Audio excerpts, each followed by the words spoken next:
ஞாபகார்த்தமாக எனக்கு ரொம்ப அதிகமாக வந்துட்டு இருக்குது. இந்த ஜிம்மு பொருளெல்லாம் பாருங்கள், எங்கள் பையனுடைய இது பார்க்க ரொம்ப கஷ்டமாக இருக்குது. இது அவனுடைய ஷூவு, இது வாங்கி 2 வாரம் தான் போட்டிருப்பான். இது அதுக்குள்ளே அவன் உயிரோடு இல்லை. வாரம் போட்டுட்டு போவான். நல்லா இருக்குதான்னு கேட்பான்.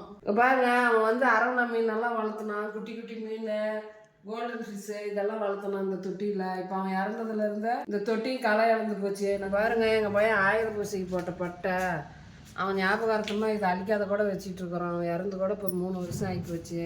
அதே மாதிரி அவன் வளர்த்தன குருவி கூண்டு, இது 10 குருவி வளர்த்தனான். எல்லாமே செத்து போச்சு. இப்போ 2 தான் இருக்குது. அதுவும் எப்போ சாவலாமல் பறந்து போகலாமான்னு பார்த்துட்டு இருக்குது. அவன் இறந்த உடனே அரவணா மீன் ஃபஸ்ட்டு செத்துச்சு. அப்புறம் குருவி செத்துச்சு. அப்புறம் நாய் ஒரு 7-8 நாய் செத்துச்சு. எல்லாம் வரிசையாக செத்துக்கிட்டே இருந்துச்சு.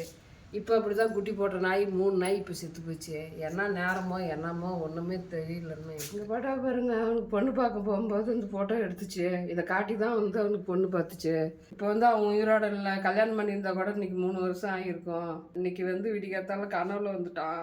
அதனால தான் இதை உங்ககிட்ட எங்கள் பையனுடைய ஃபோட்டோலாம் காட்டி ஷேர் பண்ணிக்கலாம் அப்படின்ட்டு எல்லாம் காட்டிகிட்டு இருக்கிறேன். கொஞ்சம் மனசாவது கொஞ்சம் ஆறுதல் அடையிட்டுன்ட்டு. நீங்கள் எனக்கு ஆறுதல் சொல்லணும். மறக்கலாம்னா மறக்க முடியல. எங்கள் பையனை ரொம்ப ஞாபகம் வருஷம் அவனுடைய ஞாபகார்த்தமாக எனக்கு ரொம்ப அதிகமாக வந்துட்டு இருக்குது.